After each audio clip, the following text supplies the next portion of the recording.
नमस्कार, आप देख रहे हैं न्यूज 18। मैं हूं आपके साथ मेनका चौधरी। वक्फ संशोधन विधेयक लोकसभा से पास हो चुका है। 12 घंटे से ज्यादा इस पर मैराथन चर्चा हुई। लोकसभा ने वक्फ संशोधन बिल 2025 पारित हो गया। लोकसभा के अंदर स्पीकर ओम बिरला ने चर्चा पूरी होने के बाद वोटिंग करवाई और इस विधेयक के पक्ष में 288 जबकि विपक्ष में 232 वोट पड़े। रात 2 बजे वक्फ संशोधन बिल लोकसभा से पास हुआ। बीजेपी के सहयोगी दल जेडीयू और टीडीपी ने बिल का समर्थन किया। इससे पहले सदन में गौरव गोगोई, ओवैसी समेत कई सदस्यों की ओर से लाए गए संशोधन खारिज हो गए। बिल पर चर्चा के दौरान जहां सत्ता पक्ष के सांसदों ने बिल का समर्थन किया तो विपक्षी सांसदों ने इस पर कड़ा ऐतराज जताया। इस दौरान कई मौकों पर हंगामा भी देखने को मिला। एआईएमआईएम सांसद ओवैसी ने अपनी बात रखने के बाद वक्फ बिल को फाड़ दिया, जिस पर सत्ता पक्ष की ओर से सवाल उठाए गए। बीजेपी सांसद जगदंबिका पाल ने इसे असंवैधानिक करार दिया।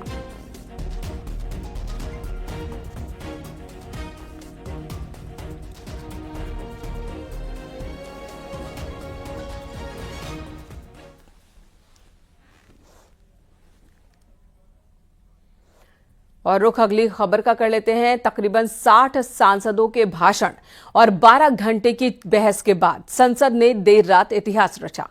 कल दोपहर 12 बजे शुरू हुई डिबेट रात 12 बजे तक चली और फिर अगले 2 घंटे इस पर ऐतिहासिक बिल पर वोटिंग का दौर चला।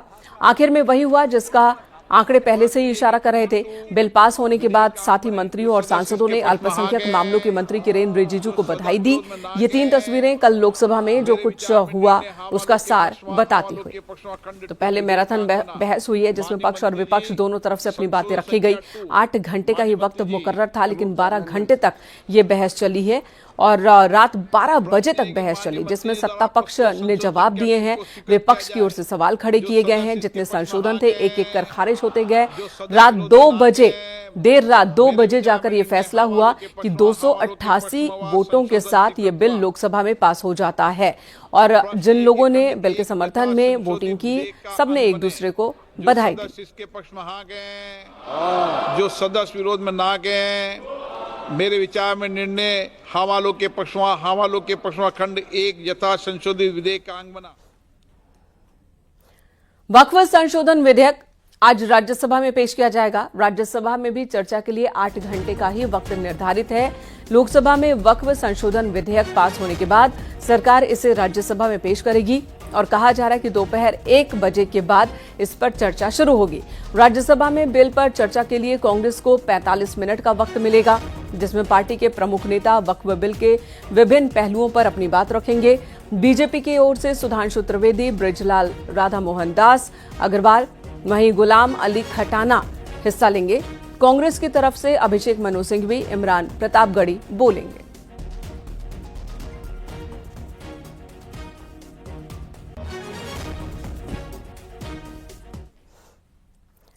असदुद्दीन ओवैसी ने लोकसभा में वक्फ संशोधन बिल को फाड़ दिया। कहा, मैं इस कानून को फाड़ता हूं, आप ही जज होंगे और आप ही फैसला करेंगे।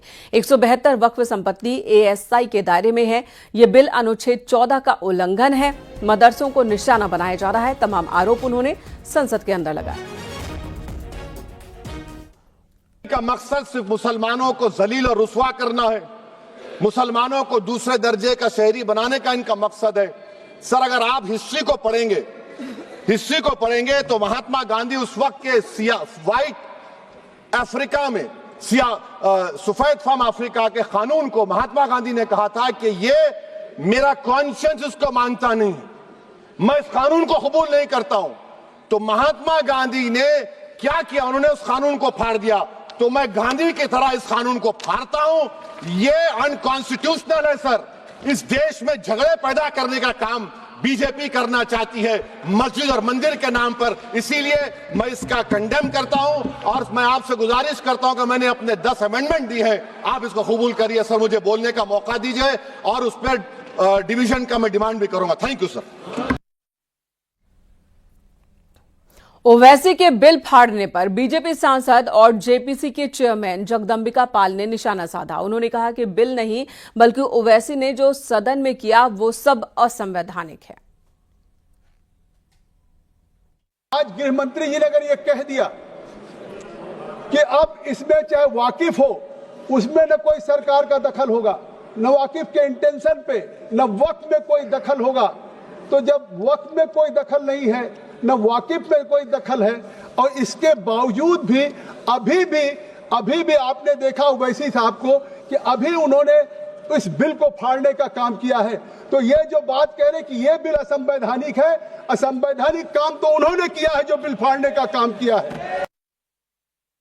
आज गृह मंत्री जी ने अगर ये कह दिया कि अब इसमें चाहे वाकिफ हो, उसमें न कोई सरकार का दखल होगा, न वाकिफ के इंटेंशन पे, न वक्त में कोई दखल होगा।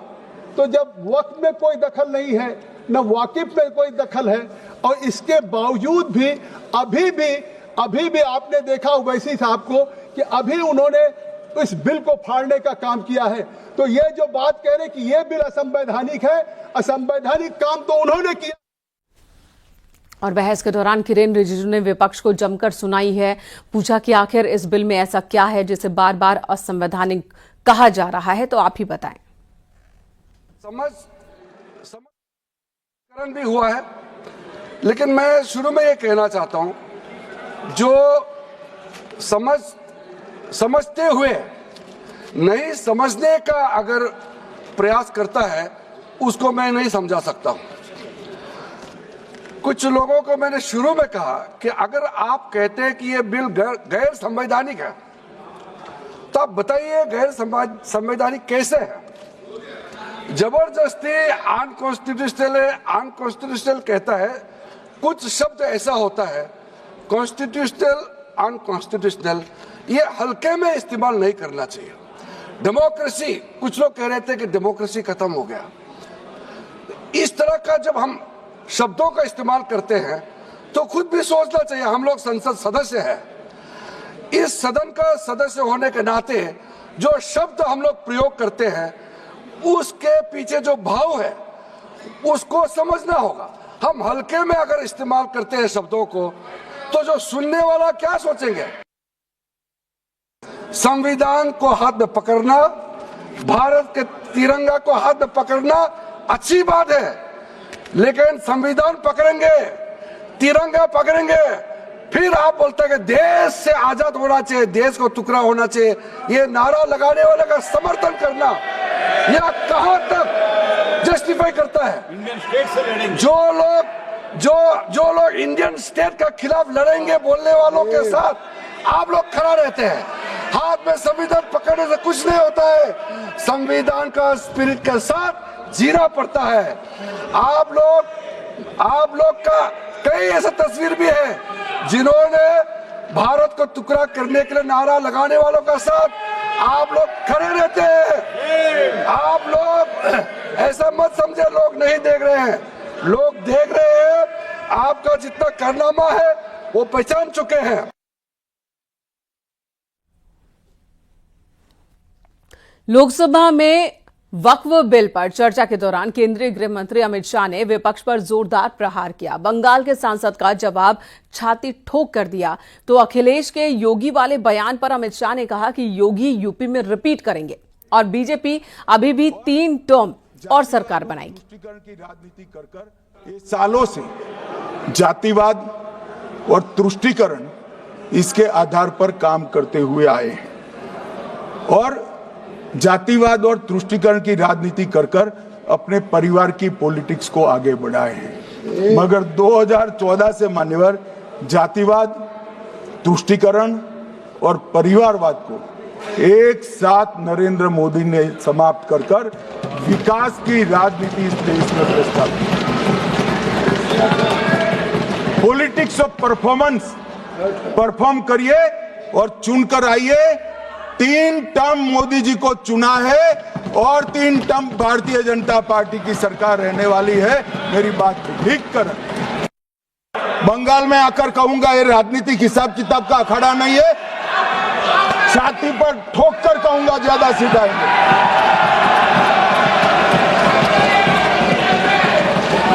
मान्यवर 2013 के, अरे बैठ जाओ वकील साहब बैठ जाइए। मान्यवर 2013 में वो भी रिपीट होने वाले हैं।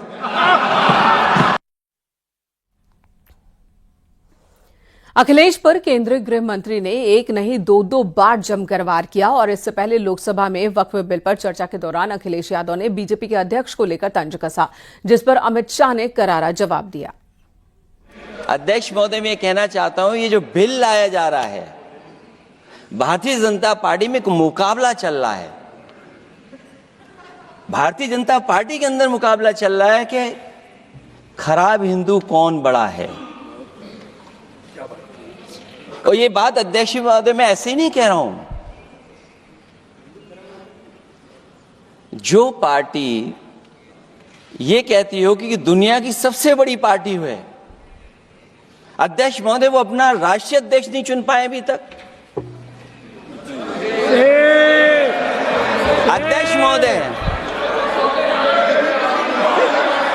अध्यक्ष महोदय भारतीय जनता पार्टी क्या है?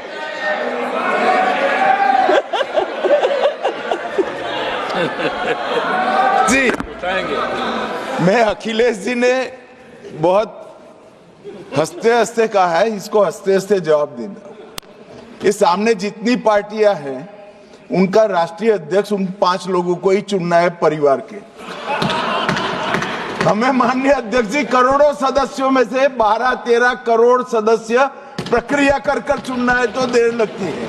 आपके यहाँ जरा भी देर नहीं लगेगी। मैं कह देता हूं अभी 25 साल तक आप अध्यक्ष हो जाओ, नहीं बदल सकता। लोकसभा में वक्फ संशोधन बिल पास होने के तुरंत बाद देर रात 2 बजे मणिपुर में राष्ट्रपति शासन के प्रस्ताव पर चर्चा हुई। इस दौरान गृह मंत्री अमित शाह ने चर्चा का जवाब दिया। अमित शाह ने कहा कि सरकार मणिपुर में शांति की बहाली के लिए प्रतिबद्ध है। मणिपुर में हिंसा में कमी आई है और जल्द ही मणिपुर में शांति लौटेगी। सरकार शांति प्रस्तापित करने के सभी प्रयास उच्चतम प्रयास कर रही है।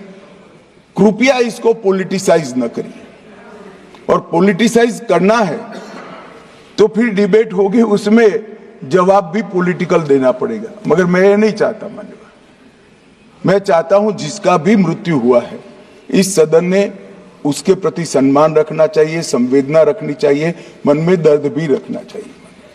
राष्ट्रपति शासन आने के बाद दोनों समुदायों से चर्चा भी हुई। 2 मीटिंग दोनों समुदायों के सारी संस्थाओं से अलग अलग हुई है और बहुत कम समय में एक संयुक्त मीटिंग भी भारत सरकार के गृह विभाग के अधिकारियों के साथ होगी। हम इसका रास्ता ढूंढने का प्रयास भी कर रहे हैं, मगर पहली चिंता शांति प्रस्तापित करने की है। जैसा मैंने कहा, 4 महीने से एक भी मौत नहीं हुई है, 2 इंजर्ड हुए हैं और परिस्थिति बाय एंड लार्ज कंट्रोल में। मैं नहीं कहता संतोषजनक है। और खबर बाराबंकी से, जहां पुलिस एनकाउंटर में एक बदमाश जख्मी हुआ। शातिरपुर, फतेहपुर और कानपुर में कई मुकदमे दर्ज हैं। बदमाश के पास से एक कार, तमंचा, कारतूस और 8,000 कैश बरामद हुआ।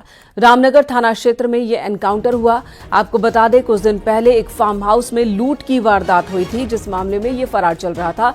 अब पुलिस ने इसे गिरफ्तार कर लिया है।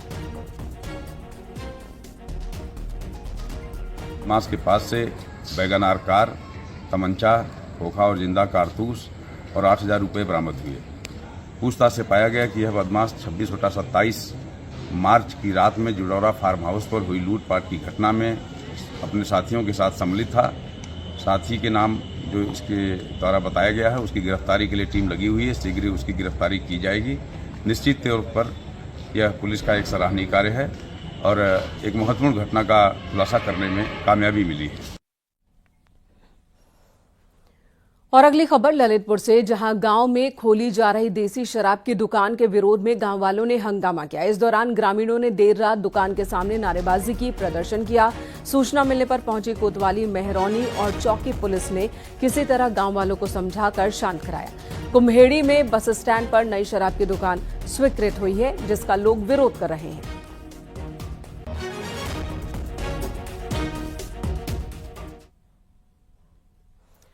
अगली खबर मुरादाबाद से, जहां पुलिस ने 3 फर्जी जीएसटी अधिकारियों को गिरफ्तार किया। इन फर्जी अधिकारियों को एक बोलेरो के साथ गिरफ्तार किया गया, जिस पर उत्तर प्रदेश सरकार लिखा हुआ था।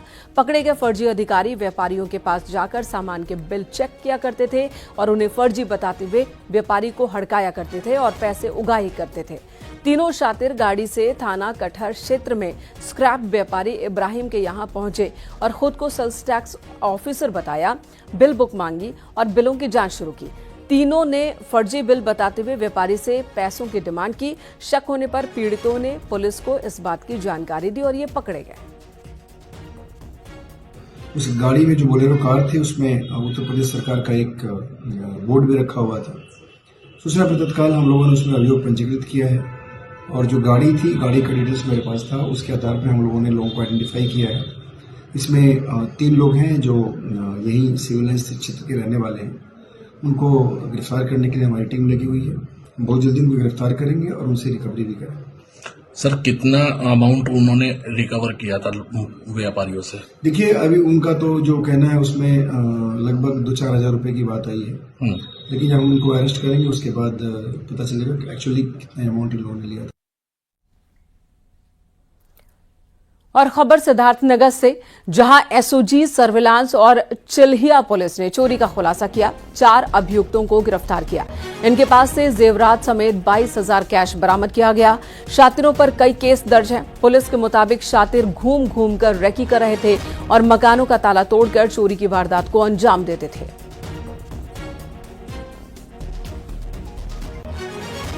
भारी मात्रा में चोरी किए गए सोने चांदी के आभूषण, 44,000 रुपए नगद जो चोरी के सामान को बेच करके प्राप्त किए गए थे।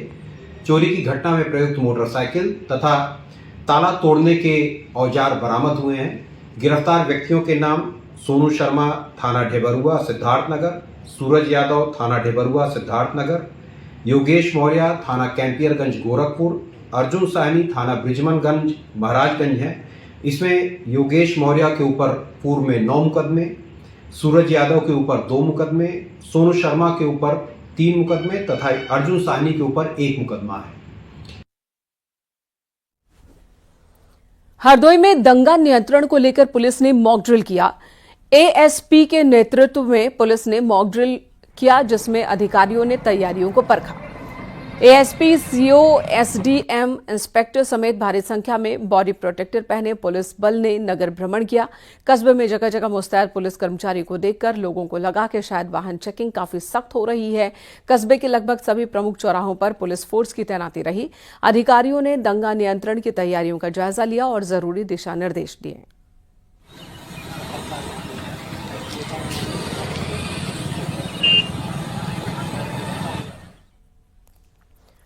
खबर इटावा से, जहां ढाकाताल गांव में झोपड़ी में भीषण आग लगी, जिसमें एक गाय की मौत हो गई। इस घटना में गांव में अफरा तफरी मच गई। स्थानीय लोगों ने खुद ही आग पर काबू पाया।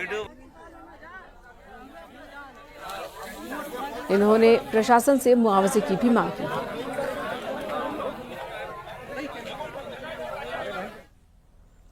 लखनऊ प्रताड़ना से तंग आकर दी जान रिटायर्ड जज और उनकी पत्नी पर आरोप है।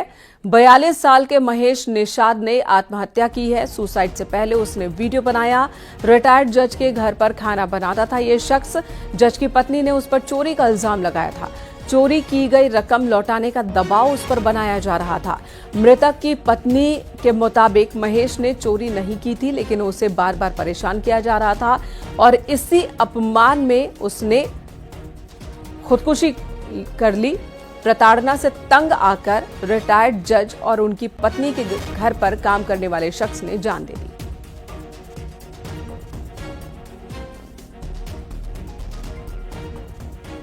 मम्मी जी आज के बाद से नहीं मिलेंगे आपसे, क्योंकि आज हम जा रहे सुसाइड करने। मम्मी जी आज के बाद से नहीं मिलेंगे आपसे, क्योंकि आज हम जा रहे सुसाइड करने। मम्मी जी आज के बाद से नहीं मिलेंगे आपसे, क्योंकि आज हम जा रहे सुसाइड करने। मम्मी जी आज के बाद से नहीं मिलेंगे आपसे, क्योंकि आज हम जा रहे सुसाइड करने। तो दिल को झकझोर देने वाला ये वीडियो बनाया। आखिरी वक्त में भी वो अपनी मालकिन को मम्मी जी आपसे नहीं मिल सकते ये कहकर वीडियो बनाता है और खुदकुशी कर लेता है। इधर अयोध्या में राम मंदिर निर्माण का कार्य आखिरी चरण में पहुंच गया है। बुधवार को राम मंदिर के शिखर के साथ साथ राम मंदिर के परकोटे में बनाए जाने वाले 6 मंदिरों के शिखर की भी प्रतिष्ठा पूजन होनी है। मंदिर में ये पूजा हो गई है। मंदिर में पत्थर लगाने के साथ साथ सभी कार्य पूरे किए गए। मंदिर के शिखर का निर्माण रामनवमी तक पूरा कर लिया जाएगा। मंदिर लगभग बनकर तैयार है। मंदिर के ऊपर अब पत्थरों का बना हुआ शिखर लगाया जाएगा। इसी प्रकार परकोटा में 6 मंदिर बनेंगे, वो भी लगभग पूर्णता की ओर है। उन पर भी पत्थरों के बने हुए शिखर लगाए जाएंगे। आज सभी 7 शिखर जो पत्थर के बने हुए हैं उनका सामूहिक पूजन किया गया। झांसी की रहने वाली एक महिला ने पीएम मोदी की तस्वीर लूडो के डाइस से बनाकर इतिहास रच दिया। पीएम मोदी की इस अनोखी तस्वीर को इंडिया बुक ऑफ रिकॉर्ड्स में दर्ज किया गया है। प्रधानमंत्री मोदी की तस्वीर 5 इंच लंबी और 5 फीट लंबी और 2 फीट चौड़ी है बताई जा रही है। झांसी में कैलाश रेजिडेंसी की रहने वाली प्रीति अग्रवाल ने 3900 से ज्यादा लूडो डाइस का इस्तेमाल किया इस तस्वीर को बनाने में। मैंने ये बच्चों का डाइस होते हैं लूडो खेलने वाले, तो एक बार बच्चे के साथ खेल रही थी तो सोचा कि क्यों ना कुछ मैं बना के देखूं उससे। तो खेल में बस मैंने इसका क्रिएटिविटी में इसको कन्वर्ट कर दिया और मोदी जी की एक पोर्ट्रेट बनाई है। 3900 करके कुछ डाइस यूज़ किए हैं। कितना समय लगा मैम इसको बनाने में? जी 2 महीने लगभग लगा।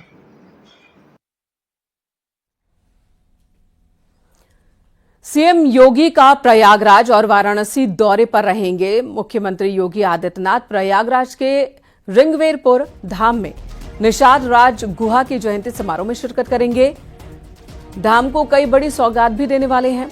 सीएम योगी आदित्यनाथ मत्स्य विभाग की कई योजनाओं के लाभार्थियों को चेक और प्रमाण पत्र भी वितरित करेंगे। मुख्यमंत्री का 2 दिवसीय काशी दौरा आज से शुरू होगा। सीएम योगी दोपहर 2:30 बजे के बाद काशी पहुंचेंगे। वाराणसी पहुंचकर मुख्यमंत्री राम जानकी मठ में बनने वाले राम मंदिर का भूमि पूजन करेंगे। राम जानकी मठ जाकर राम मंदिर के भूमि पूजन कार्यक्रम में शामिल होंगे और उसके बाद काशी दौरे को लेकर तैयारियों का जायजा लेंगे। प्रधानमंत्री नरेंद्र मोदी काशी आने वाले हैं। उनके दौरे के मद्देनजर तैयारियों का जायजा भी सीएम योगी आदित्यनाथ लेंगे।